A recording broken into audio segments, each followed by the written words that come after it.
భవిష్యత్తులో చాలా కనపడతాయి. ఇప్పుడు చెప్పాలంటే మైనింగ్ అండ్ ఇవన్నీ కూడా ఎక్స్ట్రాక్ట్ చేస్తా ఉన్నారు. ఇప్పుడు సపోజ్ గోల్డ్ మైనింగ్ కానీ ఉమ్, లేదా ఐరన్ మైనింగ్ ఉంది. జనరల్ గా యుఎస్ లాంటి కంట్రీలో అక్కడ ఎక్స్ట్రాక్షన్ వచ్చేకి గవర్నమెంట్ సెక్టర్ చేస్తాయి మోస్ట్లీ. దానివల్ల ఏమవుతుందంటే వాళ్ళు ప్లాన్డ్ గా ఎంతవరకు కన్జ్యూమ్ చేయాలి, ఎలా, ఇప్పుడు ఎంత కన్జ్యూమ్ చేయాలి, భవిష్యత్తు ఎంత ఉందని ఉంది.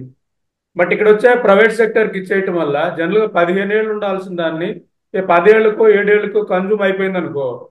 ఈ 7-8 ఇయర్స్ తర్వాత ఐరన్ ఉండదు, గోల్డ్ కానీ సమ్ రిక్వైర్మెంట్ అయిన ఈ మెటల్ ఐటమ్స్ ఉన్నప్పుడు ఏమవుతుందంటే ఆల్టర్నేట్ గా కార్పొరేట్ల మీద డిపెండ్ అవ్వాల్సిన పరిస్థితి వచ్చేస్తుంది. అసలు మనం కొనాల్సిన పరిస్థితి వస్తుంది. అదే మన దీంట్లో ఎగ్జాంపుల్ నేను చెప్పదలుచుకుంది.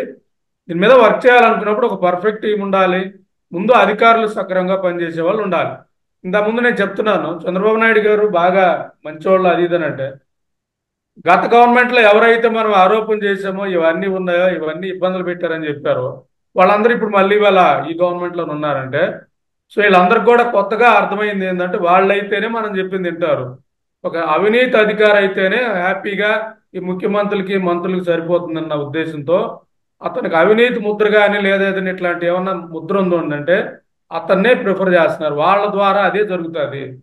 సో ఇక్కడ మనం చూసుకుంటే ఇవాళ వాళ్ళ పేపర్లోనే రాశారు, ఆంధ్రజ్యోతిలోనే రాశారు. ఆయన్ని తీసుకొచ్చారు, ఈయన్ని తీసుకొచ్చారు, ఈయన్ని తీసుకొచ్చారు అంటే ఉద్దేశం ఏంటి? ఆ ప్రభుత్వంలో ఉన్న వాళ్ళు మరకున్న వాళ్ళు ఎందుకు తీసుకురావాలి? ఒక నిజాయితీ ఆఫీసర్ని తీసుకెళ్తే వాళ్ళు ఇవన్నీ చెప్తా ఉంటారు. సార్ ఇలా కాదు, ఇలా కాదు, సార్ ఇలా కాదు, చికాకు వాళ్ళకి ఆ మినిస్టర్లకి. అందుకని వాళ్ళు ఏం చేశారు, ఆ పాత వాళ్ళని తీసుకొచ్చినప్పుడు ఇక్కడేమో శ్వేతపత్రం రిలీజ్ చేస్తున్నాం, ఇవన్నీ ఎక్సర్సైజ్ చేస్తున్నాం, బాగానే ఉంది. బట్ దాని ఇంప్లిమెంటేషన్ వచ్చేకి పాత వాళ్ళు ఉన్నప్పుడు సో సేమ్ మనకు అన్నాడు, పాత దాంట్లో కొత్త సారాయి పోసినట్లు లేదా పాత దాంట్లో పాత సారాయి పోసినట్లు తేడా ఏముండదు అనేది నా ఉద్దేశం చెప్పాలనుకుంటే. ఇక్కడ నేను చెప్పదలుచుకుంది, మీరు రియల్గా రిఫార్మ్ చేయాలంటే పవర్ సెక్టార్లో లాస్ట్ టైం వీటందరికీ సహకరించిన అధికారులు ఎవరు మార్చేసి కొద్ది గొప్ప నిజాయితీగా అవినీతిగా ఉన్న వాళ్ళు ఎవరు ఏరి తెచ్చుకోవాలి. అది చేయాలి. అది జరగట్లేదు అనేది నేను చెప్పదలుచుకున్నాను. అది జరగకుండా మనం పైన మాట్లాడినప్పుడు పైన ఇలాగా ఉంటుంది, మళ్ళీ జరగాల్సిన కింద జరగాల్సినవి కూడా ఇందాక మీరు అన్నారు కదా, అవినీతి అన్నిటికీ ఆస్కారం ఉంది. అదే నేను చెప్పేది. అసలు ఈ ఈ ఒక్క సెక్టార్ గురించే కాదు, నేషన్ వైడ్ కూడా భవిష్యత్తు గురించి లేదు. మీకు చిన్న ఎగ్జాంపుల్ చెప్తాను. సో గవర్నమెంట్ తాలూకు ఆస్తులు అమ్మేసాం అనుకోండి, అమ్మేసిన ఆస్తుల తాలూకు ఏం చేయాలి, ఇంకొక ఎసెట్ క్రియేట్ చేయాలి. అసెట్ క్రియేట్ చేయటం వదిలేసి దాన్ని తీసుకొచ్చి రెవెన్యూ బడ్జెట్లో కొట్టేసి తినేస్తా ఉన్నారు. అంటే సస్టైనబిలిటీ అనే పదం మిస్ అయిపోయింది.